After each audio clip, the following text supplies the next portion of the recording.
திருப்பூர் மாநகரில் மிக பிரம்மாண்டமா ஆனந்தம் சில்க்ஸின் கோலாகல திறப்பு விழா. அனைவரும் வருக. திருவாரூர் கமலாலய தெப்பக்குளம் பகுதியை நோக்கி விஜயின் பரப்புரை வாகனம் வந்து கொண்டிருக்கிறது. தாவேக தொண்டர்கள் மக்கள் குழுமி ஆரவாரத்துடன் அவருக்கு வரவேற்பு அளிக்க காத்திருக்கிறார்கள். காட்சிகளை நாம் தொடர்ந்து பார்த்துக் கொண்டிருக்கிறோம்.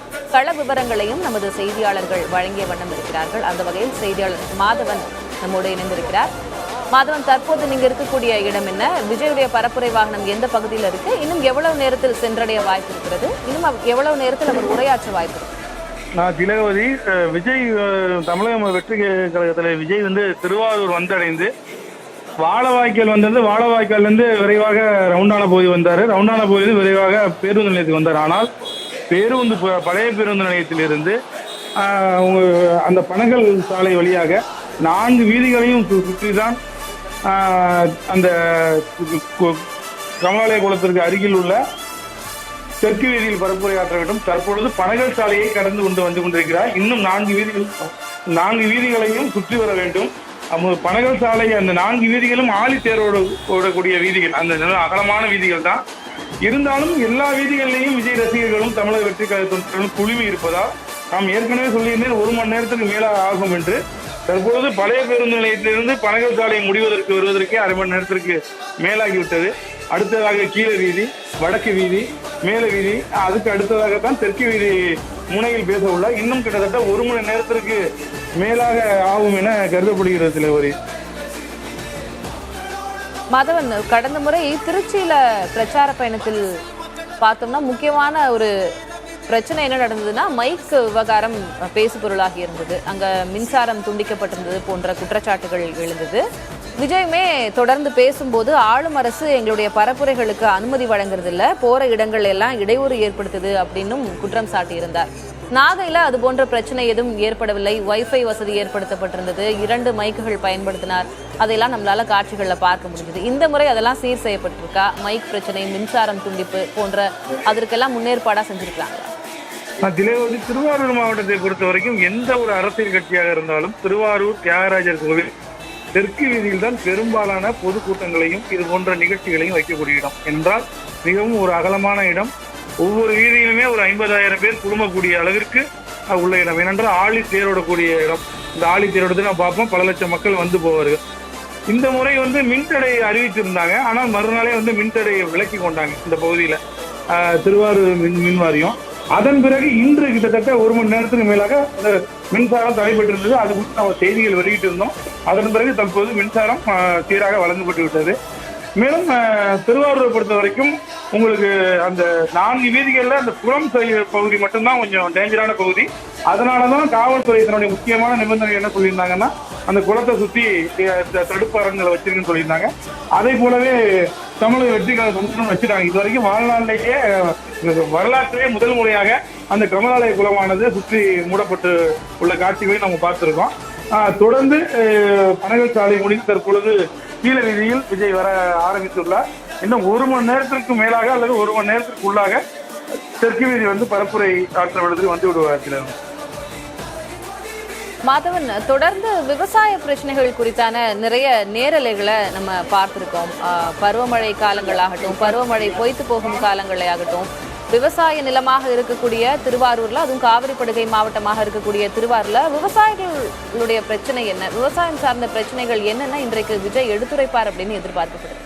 திருவாரூர்ல மக்கள், இங்க கூடியிருக்கிற மக்கள் எல்லாமே எதிர்பார்க்கிற முக்கியமான விஷயம் அது விவசாய சம்பந்தப்பட்ட பிரச்சனைகளை அவர் பேசணும் தான். ஏன்னா ஒவ்வொரு தொகுதியிலும் ஒரு தொகுதி சார்ந்த பிரச்சனைகளை பேசுறப்ப திருவாரூர் மாவட்டம் இந்த விவசாயிகளுக்கான மாவட்டம். அது மட்டும் இல்லாத தமிழ்நாட்டிலேயே அதிகமான குடிசை குடியிருப்புகள் உள்ளது. விழுப்புரத்துக்கு அடுத்து திருவாரூர் மாவட்டம் தான் அதிகமான குடியிருப்பு, அதாவது கூரை குடியிருப்புகள் உள்ள ஒரு மாவட்டமாகும். அதாவது மிகவும் பின்தங்கிய மாவட்டத்துக்கும் கொஞ்சம் முன்னாடி உள்ள மாதிரி தான் நம்ம மாவட்டம் தான். கடைசியிலேருந்து கொஞ்சம் இருக்கக்கூடிய மாவட்டம் இந்த திருவாரூர் மாவட்டம். ஆகையினால இந்த திருவாரூர் மாவட்டம் முக்கியமான இந்த பிரச்சனை, எல்லா மக்களுக்கும் இந்த வீடுங்கிற ஒரு பிரச்சனை. இல்லை, நிறைய மக்கள் இருக்காங்க, அனைத்து சமூக மக்கள் இருந்தாலும் அதிக அளவுல இங்க பட்டியலின மக்கள் அதிகமா இருக்கு. அவங்களுக்கு தேவையானவற்றை செய்யணும், அது மாதிரியான விஷயங்களை அவர் பேசணும், அவர் ஆட்சிக்கு அதை செய்யணும் அப்படின்னு சொல்ல எதிர்பார்த்து அவங்க காத்துக்கிட்டு இருக்காங்க. அதே போலவே விவசாய பிரச்சனை முக்கியமானது. இந்த மழைக்காலங்கள் எல்லாம் இந்த ஆறுகள், வடிகால், ஆகாய தாமரைகள் முழுமையாக அகற்றப்படாமல் அது இருந்து தண்ணி மேலே ஏறி வயல் நாசமாகி மகசூல் குறைஞ்சி பல இடங்கள்ல நெல்மணிகள் முளைச்சி அவங்க மிகப்பெரிய கடனாளிக்கு ஆகக்கூடிய சூழ்நிலையும் ஏற்படுகிறது.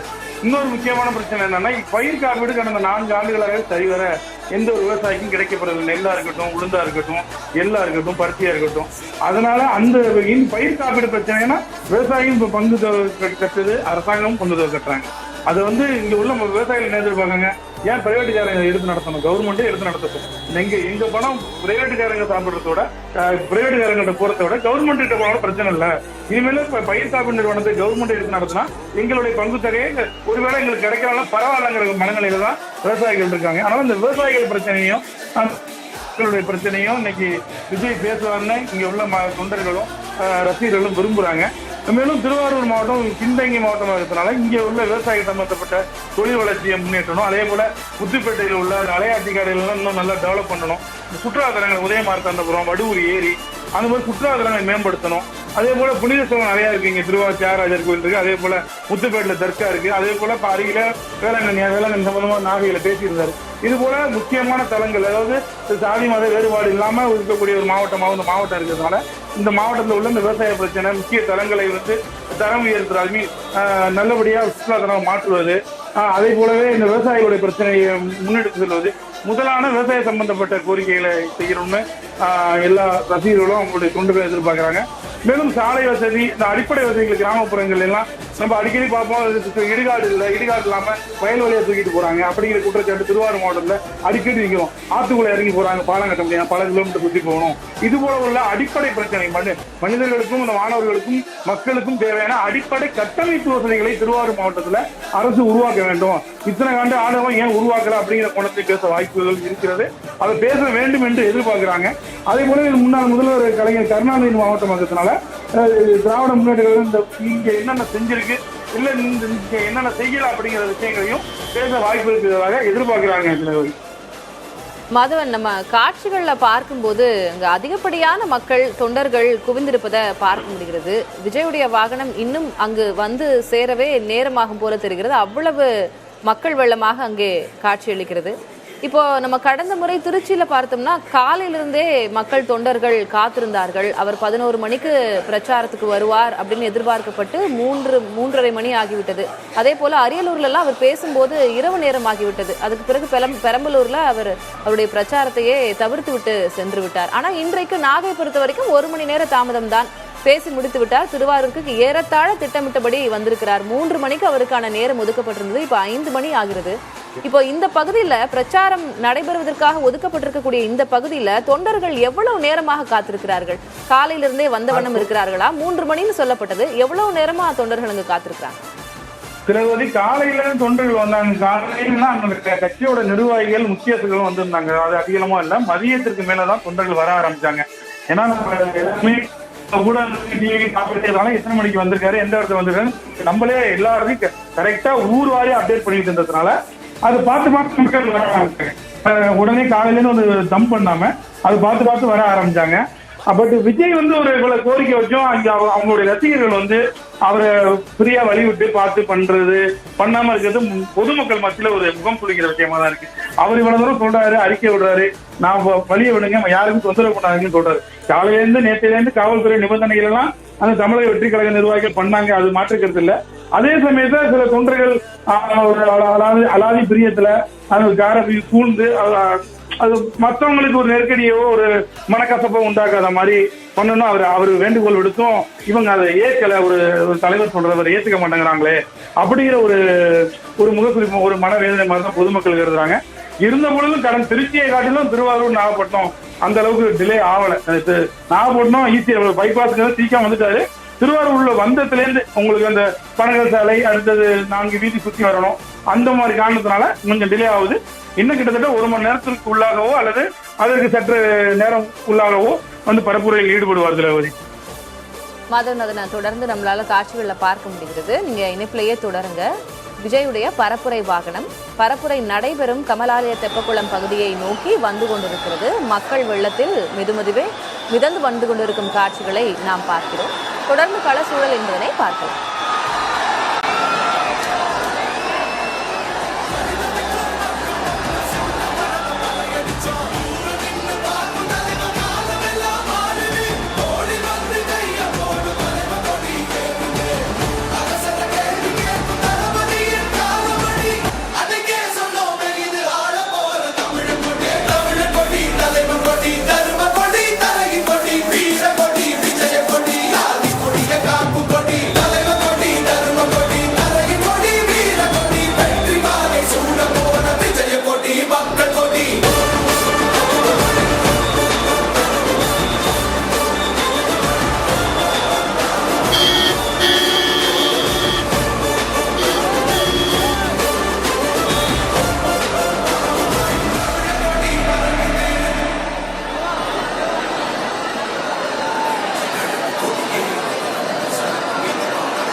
திருப்பூர் மாநகரில் மிக பிரம்மாண்டமா ஆனந்தம் சில்க்ஸின் கோலாகல திறப்பு விழா. அனைவரும் வருக.